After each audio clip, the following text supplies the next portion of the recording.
우리나라의 의료 실정이 그런 상황이에요. 그야말로 호텔을 구하거나 뭐 집을 얻거나 해야 돼요. 환자 보호자들이 알아서 그걸 찾으셔야 되기 때문에 비용적으로도 부담이 많이 되고 머무를 곳이 없잖아요. 열악한 환경에서 6주 동안 머물다 가는 것입니다. 몇 주 동안 머물 숙소를 찾아서 이제 헤매게 되는데 그것이 환자 방일 수도 있고 심지어는 또 고시원 같은 데일 수도 있고 그래서 사정이 아주 열악한 형편입니다. 암 치료를 위해 전국 각지에서 고양시에 있는 병원을 찾는 환자들. 이곳 앞 주택가에는 환자방이라는 특이한 숙박시설이 있습니다. 환자방은 암을 치료받는 동안 환자나 보호자가 머무는 숙소입니다. 지금 간판을 내걸고 일하는 데는 한 10군데 정도 내외되고요. 그런데 여기는 뭐 간판을 안 걸더라도 예, 그렇게 영업을 하는 데가 몇 군데 있는 걸로 알고 있어요. 뭐 요쪽 불러요. 이곳은 시내와 떨어진 주택가에 위치해 있어 호텔이나 모텔 같은 숙박시설이 부족합니다.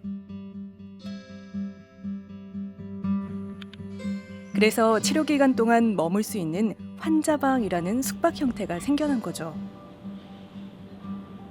보증금은 없는 대신에 예, 뭐 한 달에 뭐 120만 원, 130만 원 이렇게 되니까 금액이 거의 2배 가까이 예, 그렇게 들어가는 거죠. 수도권 병원 근처에는 환자와 보호자가 머물 수 있는 쉼터가 별로 없습니다. 병원 앞에 한 주택.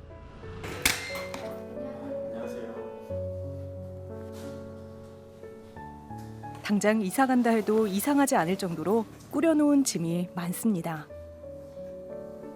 쉼터입니다. 저희가 치료 과정은 6주인데 이제 아무래도 치료 과정 동안 오랫동안 묵어야 되는데 근처에 갈 만한 곳도 없고 저희가 여기 연고지가 없다 보니 이런 쉼터에서 묵어야 되는 상황입니다. 딸아이의 암 치료를 위해 부산 집에서 떠나온 지 9개월. 치료 기간이 긴 만큼 짐도 많아졌습니다. 나와볼래? 안녕하세요. 지금 시신경 교정으로 인해서 국립암센터에서 그 양성자 치료를 받고 있는 중입니다. 지난해 5월부터 눈이 나빠졌다는 규빈이 결국 시신경에 종양이 생겼다는 진단을 받게 됐습니다. 네, 안 믿고 싶었죠. 정말 판독에 오류가 있었으면 좋겠다라는 생각도 많이 했었고 받아들이기까지 시간이 참 많이 오래 걸리더라고요. 탁구 선수가 꿈이라는 규빈이는 평소 감기도 잘 걸리지 않는 건강한 아이였습니다. 시신경 교종 진단 후 바로 항암 치료를 시작한 규빈이. 몇 개월 사이에 외모도 많이 달라졌습니다. 친구들 막 놀릴까봐 막 부끄럽기도 하고 무섭고 그랬는데 어차피 이것도 다 났으니까 이것도 다 날 거라고 생각하고 일단은 그냥 이렇게 아무렇지 않게 있어요. 어른도 힘들다는 암 치료를 의젓하게 받는 아이. 엄마도 그런 딸을 보며 힘을 냅니다. 처음에는 원망도 많이 했어요. 진짜 내가 다 이걸 어떻게 하나 나 감당할 수가 없는데 라고 많이 생각을 했는데 규빈이한테 많이 배웠어요. 아이가 오히려 제가 막 울고 있으면 엄마는 내가 다 나을 건데 왜 그렇게 우냐고 이런 얘기를 해요. 아이가 그런 말을 하니까 참 제 자신이 어른인 제 자신이 오히려 제가 그런 말을 못 해줬다는 게 조금 부끄럽더라고요. 그렇게 해서 제가 마음을 계속 다잡았죠. 그래 규빈이는 나을 거니까 지금 잘 버티자 이런 생각으로 계속 이제 조금 곱씹었던 것 같아요. 그냥 규빈이 약 먹고 갈까? 응. 오전 7시 30분. 8시에 예약돼 있는 양성자 치료를 받기 위해 서둘러 나가야 하는데요. 쉼터에서 병원까지는 걸어서 5분 거리. 양성자 치료는 평균 30-40회에 걸쳐 진행되기 때문에 매일 통원하며 치료받아야 합니다. 그러다 보니 병원 근처에 머물 수밖에 없는 거죠. 양성자 할 때 춥진 않아? 괜찮아? 오늘도 35분걸요? 그거보다 더 작게 걸릴 수도 있고 우린 잘하니까. 치료 검사 받을 때 힘들진 않아요? 네, 안 힘든데 무서워요. 아, 무서워? 어떤 게 무서워서요? 그냥 못 움직이고 가만히 누워있는 게 무섭고 계속 옆에서 소리가 계속 윙윙 나니까 그것도 무서워요. 양성자 치료가 시작되기 전까지 준비 과정에 엄마가 함께합니다.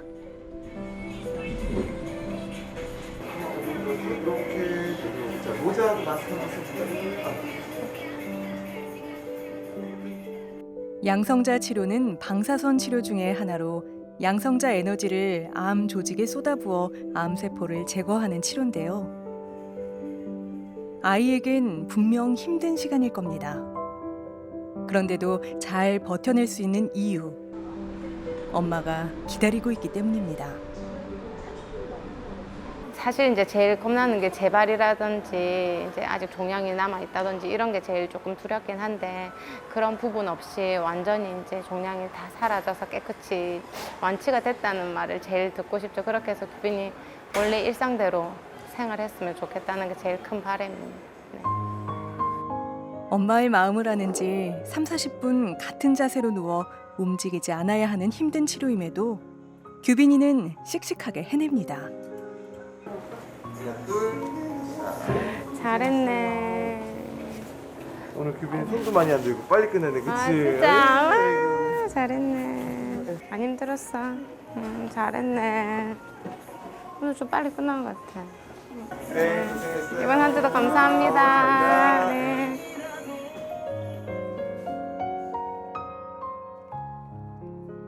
아이의 암 치료를 위해 부산집을 떠나와 산 지 9개월째. 숙소도 자주 옮겨 다녀야 했는데요. 엄마는 또다시 이삿짐을 꾸려야 합니다.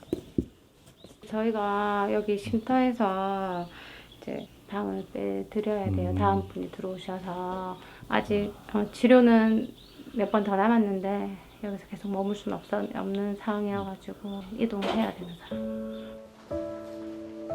엄마는 어떻게 해야 아픈 아이가 치료받는 동안 더 좋은 공간을 마련해 줄 수 있을지 늘 걱정입니다.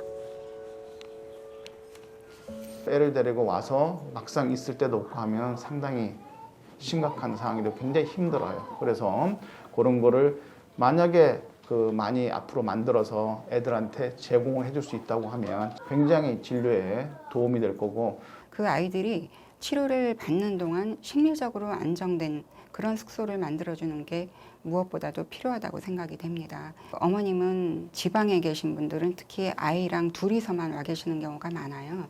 그렇게 되면은 그 모든 것이 불편한 상황에서 아이한테는 조금이라도 더 잘해주려고 노력하시지만 어머니 자체가 불안감을 느끼는 경우가 많거든요. 그런 경우에는 엄마의 불안이 고스란히 또 아이한테 전달이 되고, 그런 그 불안감이 전체 또 가족의 역동을 바꾸기도 합니다. 저희가 하고 있는 포피하우스의 쉼터 조성 캠페인입니다. 포피하우스 캠페인은 소아청소년 암 환자가 양성자 치료를 받는 기간 동안 하나와 보호자가 병원 근처에서 편히 머물 수 있는 쉼터를 마련하기 위해 시작됐습니다.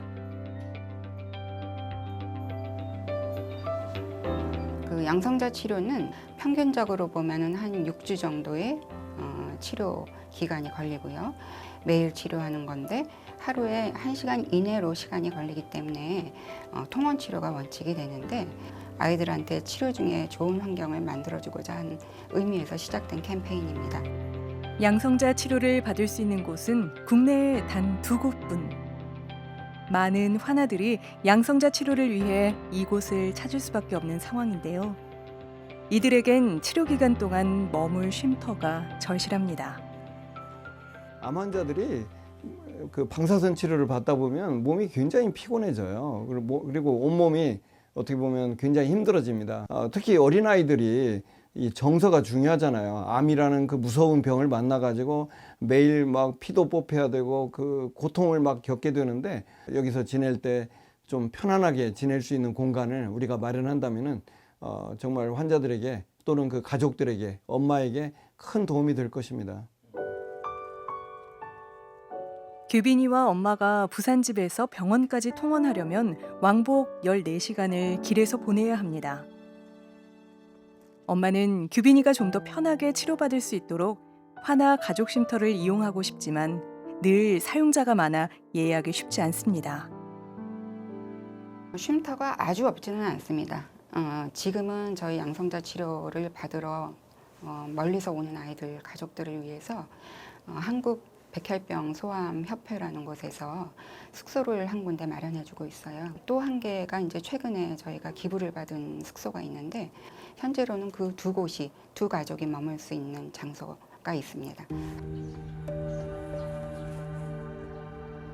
병원 근처 쉼터는 총 2곳, 심지어 한 곳은 개인이 기부한 쉼터입니다.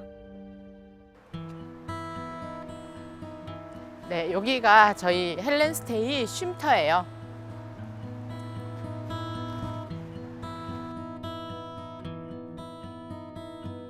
병원에서 걸어서 10분 거리에 있는 헬렌스테이 쉼터.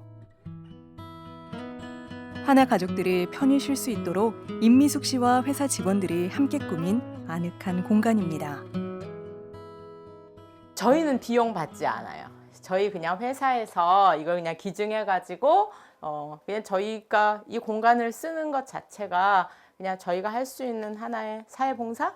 네, 그런 개념이라고 보고요. 침구류 회사를 운영하는 임미숙 씨는 지난해에 자신의 빌라를 병원에 기부했습니다. 이게 저희한테는 작은 거지만 실제로 이거를 쓰는 분한테는 어마어마하게 큰 효과가 있는 거거든요. 계절마다 쉼터에 침구까지 후원하며 마음을 쓰는 데에는 이유가 있습니다. 저는 사실 아들이 예전에 둘이 있었는데요. 큰아들이 7살 되던 해에 백혈병으로 하나님 나라로 먼저 갔어요. 근데 이제 제가 그 암센터에서 소아암 엄마들이 이런 거 간절히 필요하다고 이야기하는 걸 들으니까 그 엄마들이 정말 제가 상상할 수 없는 고통을 겪고 있다는 생각이 들더라고요. 아픈 아이를 먼저 떠나보내야 했던 임미숙 씨. 하나 엄마들에게 쉼터가 절실하다는 사실을 누구보다 잘 알고 있습니다. 정말 작은 공간이라도 그들에게 위안이 됐으면 좋겠다는 생각을 했고, 또 지방에서 오는 친구들은 진짜 머물 때가 걱정이거든요. 마땅한 장소도 없죠. 환자방은 비싸죠. 또 그렇게 청결하지도 않아요. 의학적인 치료도 되게 중요하지만 머무르는 공간에서 오는 그 치유의 힘도 저는 있다고 생각을 해요. 내가 맘 놓고 가서 치유받을 수 있는 공간, 그런 게 있었으면 굉장히 좋겠다고 생각을 했고, 정말 이렇게 이 공간이 쓰여져서 사실은 너무 감사하고 기쁘죠. 엄마는 아이가 아프면 함께 투병 생활을 합니다. 집을 떠나 아픈 아이를 돌보는 많은 엄마들을 위해 1588-3839, 1588-3839로 전화해서 따뜻한 마음을 나눠주세요. 하나 엄마를 위한 따뜻한 쉼터를 만들 수 있습니다.